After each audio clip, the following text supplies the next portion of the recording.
Pelantikan lebih dari 1.200 pegawai KPK sebagai aparatur sipil negara pada Selasa kemarin menyisakan polemik. Salah satunya adalah isu label merah bagi 75 pegawai yang tidak lulus. Seperti apa mereka sesungguhnya? Beberapa orang diantaranya berbicara kepada CNN Indonesia dan Watchdog.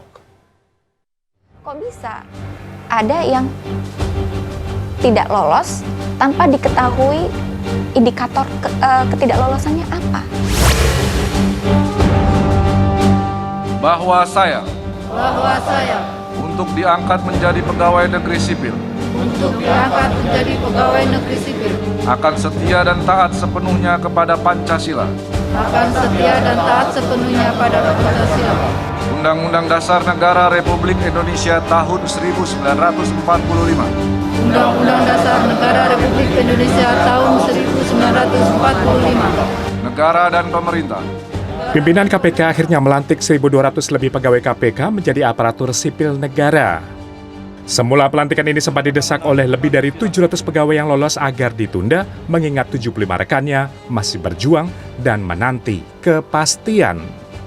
Nyatanya melalui peringatan Hari Lahir Pancasila 1 Juni kemarin, pelantikan digelar. Kami hadir emban amanat rakyat, bertanggung jawab komitmen yang kuat untuk menjaga citra dan martabat menuju bangsa adil berdaulat.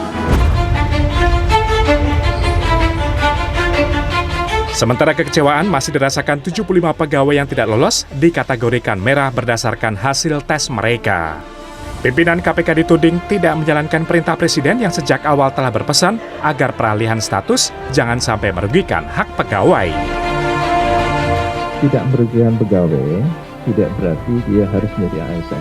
Berikutnya, keputusan Mahkamah Konstitusi yang tidak diikuti pimpinan terkait alih status jabatan pegawai ini di dalam Undang-Undang KPK.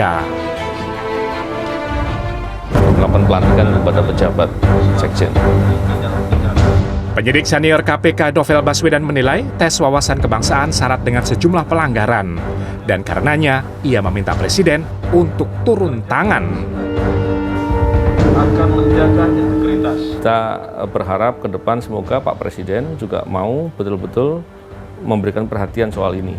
Karena ketika ada perbuatan pimpinan KPK yang membangkang perintah Presiden, maka Pak Presiden punya peluang untuk beliau bisa mengambil alih tanggung jawab sebagaimana dimaksud dalam PP nomor 17 tahun 2020. Dalam pasal 3 dikatakan ketika dalam penyelenggaraan atau pengangkatan PNS itu tidak dilakukan sebagaimana mestinya dan ada masalah-masalah lain, itu kewenangannya bisa diambil alih oleh Presiden untuk yang melakukan. Kok bisa ada yang tidak lolos tanpa diketahui indikator ketidaklolosannya apa? Pimpinan KPK dan Badan Kepegawaian Negara sampai kini belum membuka hasil tes wawasan kebangsaan. Selain banyak pertanyaan yang tidak relevan dengan pekerjaan memberantas korupsi, para pegawai juga terusik dengan cap radikalisme, liberal, hingga tidak Pancasilais. Selain dari SK 652 ini, kami nggak tahu kami skornya berapa, kami nggak lolosnya karena apa. Kemudian kabar terakhir ada 51, ada 24 yang masih bisa dibina, kami sendiri pun nggak tahu. Saya sendiri masuk di kelompok 51 atau 24 gitu. Cuma di apapun itu masuk di 51 atau 24 ya sama saja sih menurut saya. Dari awal ya tes ini bermasalah karena saya pribadi kok berat ya dapat label merah setelah sekian lama lahir dan tinggal di Indonesia, setelah sekian lama bergabung di KPK. Indonesia Corruption Watch ICW menyayangkan keputusan Ketua KPK Firly Bahuri. Sebab di saat yang sama kontroversi TWK ini sedang bergulir di Komnas HAM dan Ombudsman serta Komnas Perempuan. Ada pertentangan hukum, ada isu pelanggaran hak asasi manusia, pelanggaran etika, dan juga bertolak belakang dengan perintah Presiden Joko Widodo selaku pihak eksekutif yang membawahi lembaga KPK dalam konteks administrasi.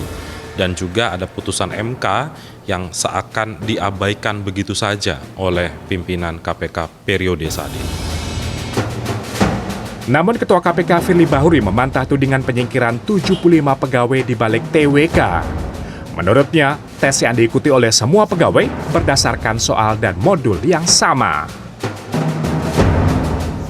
Saya agak heran kalau ada kalimat bahwa ada upaya menyingkirkan. Saya ingin katakan, tidak ada upaya untuk menyingkirkan siapapun.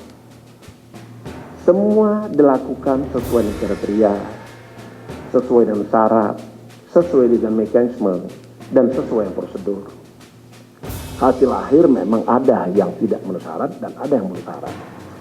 Jadi saya kira itu. Jadi tidak ada upaya untuk menyingkirkan siapapun. Kami pimpinan tidak ada satupun niat untuk menyingkirkan seseorang. 75 pegawai yang tidak lolos masih akan terus berjuang sekaligus mendesak penyelesaian dari Presiden Joko Widodo. Tim Liputan CNN Indonesia.